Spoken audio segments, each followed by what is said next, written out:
How often do you look around, see people your age getting promotions, building careers, or showing off their perfect lives, and you just get this sinking feeling that you are completely falling behind? I know that feeling. It is a heavy sadness that hits when you feel like you aren't succeeding fast enough. Some people look at their failures and say, I guess I just can't do anything right. Others panic and choose a career path they secretly hate just because society tells them it's the safe thing to do. But today I want to share a short story with deep meaning, one that I believe has the power to change your mindset forever. It's a story about a young man who thought his life was over before it even began, and the shocking secret he learned about the most successful person he knew. Make yourself comfortable, my friends, because if you do not listen to your inner voice, can you ever truly feel successful? Let's find out together. At the edge of a quiet, beautiful town in Colorado lived a young man named Sam.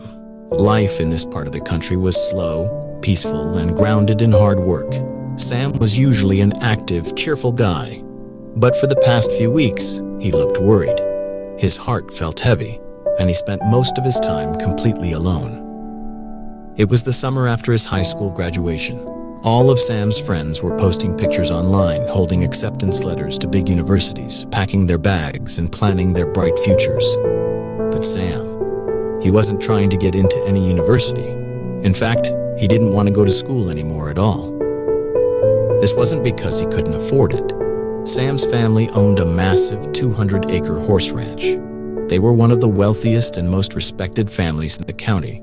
But inside the classroom, Sam always felt like a failure.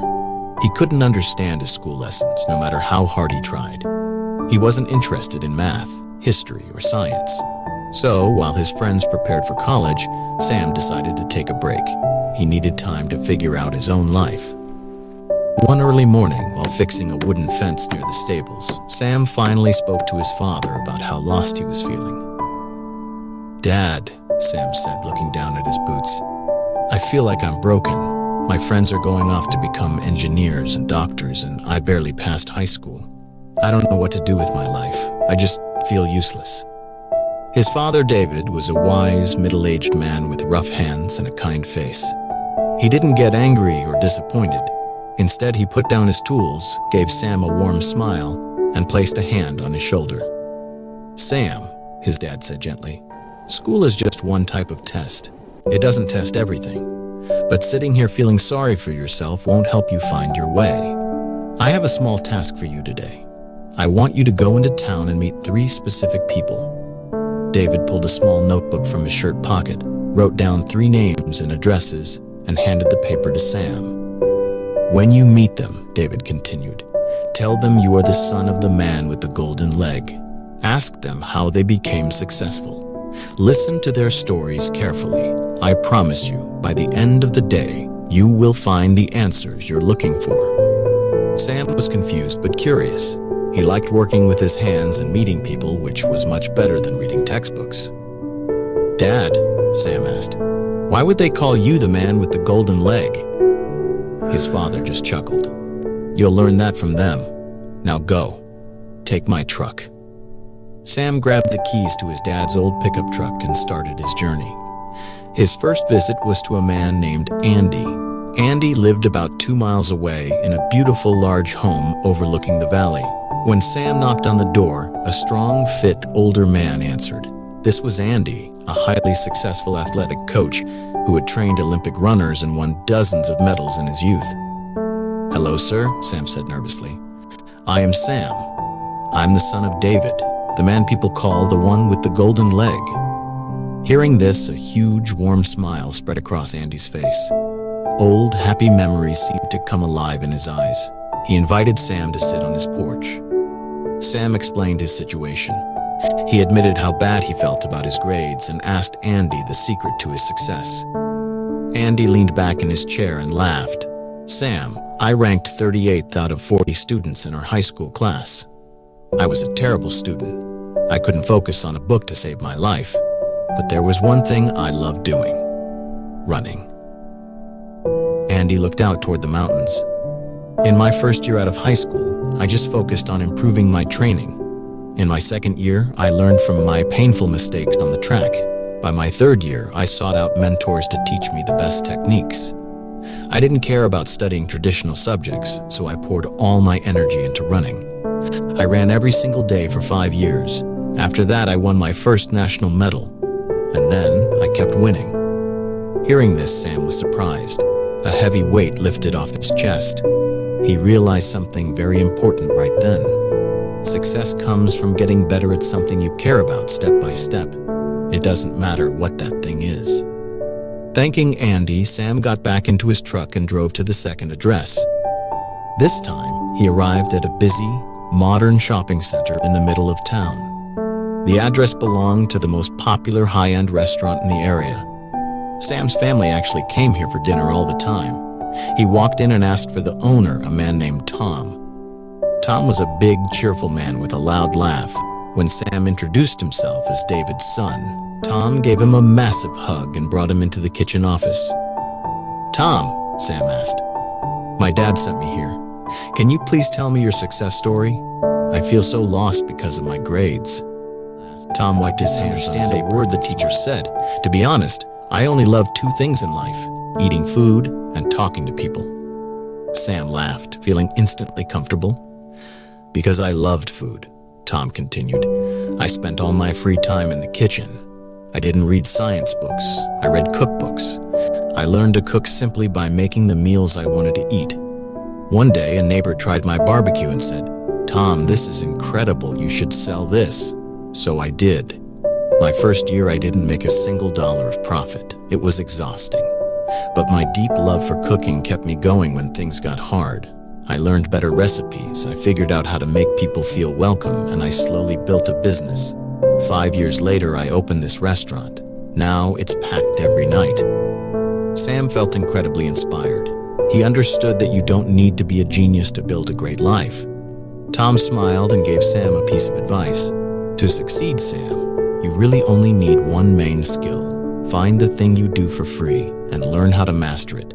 If you keep doing what you genuinely love, one day you will absolutely succeed."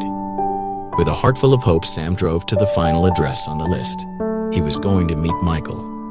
Sam thought to himself, "Okay, I've met number 38 and number 39. This guy must be number 40, the absolute worst student in the class." But when Sam pulled up to the address, he was surprised. It wasn't a grand estate like Andy's or a booming business like the Toms.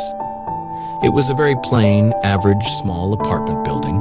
Sam knocked on the door, and a quiet, tired-looking man with thick glasses opened it. This was Michael. Michael welcomed Sam inside. The apartment was simple and a bit cluttered with office paperwork. Sam introduced himself and asked, "Michael, what is your secret to success?" Michael offered a sad, quiet smile. "Sam, I was the top student. I ranked number 1 in our class. Valedictorian. I got perfect grades in every single subject." Sam was shocked. "But my dad sent me to you to learn about success." "Yes," Michael sighed, taking a seat. "I did well in all my subjects. Everyone told me I was going to rule the world. But the truth is, I never studied anything deeply. I never found a passion. I only knew a little bit about a lot of things just to pass the tests. I spent my whole life doing what society told me to do. I got a safe, boring desk job. I never became an expert at anything, and I never took a risk on something I loved. That was my biggest mistake. I am safe, but I am not fulfilled. Don't make the same mistake I did, Sam. Don't just follow the rules blindly." Sam sat there in complete silence. The top student was the least happy man he had met all day. Then Sam remembered his dad's nickname. "Michael, before I go, I have to ask, if you were number 1 and Tom was 39, who was number 40? Michael gave a genuine, bright smile for the first time. "Your father, David. He was dead last in our class." Sam's jaw dropped. "My dad?" "Yes," Michael said. "And shortly after high school, your dad was working a tough physical job when he fell and completely shattered his leg. It was a terrible break. The doctors had to put metal pins and heavy braces all over it. The medical bills were so high, everyone in town joked that his leg must be made of solid gold. We started calling him the man with the golden leg." Michael leaned forward, looking Sam in the eyes. But your dad didn't give up. Because he couldn't do heavy labor with his broken leg, he used that recovery time to read every book he could find about his one true passion: horses. He studied breeding, animal care, and farm management. He started with one tiny broken-down stable. He poured his heart into it, and today he owns the most beautiful horse ranch in the state. Your father is the most focused, hardworking man I have ever known. He built his own path. Sam thanked Michael, walked out to the truck, and drove back home as the sun began to set over the mountains. His heart was completely full of motivation. Looking out at the open road, Sam finally understood. He didn't hate learning. He just hated learning things that had no purpose for his life. He realized that he truly loved the ranch. He loved working with his hands, taking care of the animals, and feeling the fresh air, just like his father. When Sam pulled into the driveway, he knew exactly what he was going to do. He was going to become a master horse trainer. But he wasn't going to stop there. He decided he would enroll in the local community college to study agriculture and business management. Not to please society, but because he finally had a reason to learn. He wanted to make his family's farm even better. He had found his purpose. My friends, remember this: no one else can build your dream for you.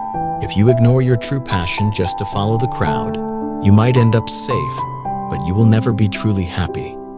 Real success, like Sam's dad found, doesn't happen overnight. It comes from small habits and doing what you love every single day. So stop worrying about your grades or where you rank right now. Find what matters to you and master it. People who have the courage to walk their own path create new roads for everyone else. So why shouldn't that person be you?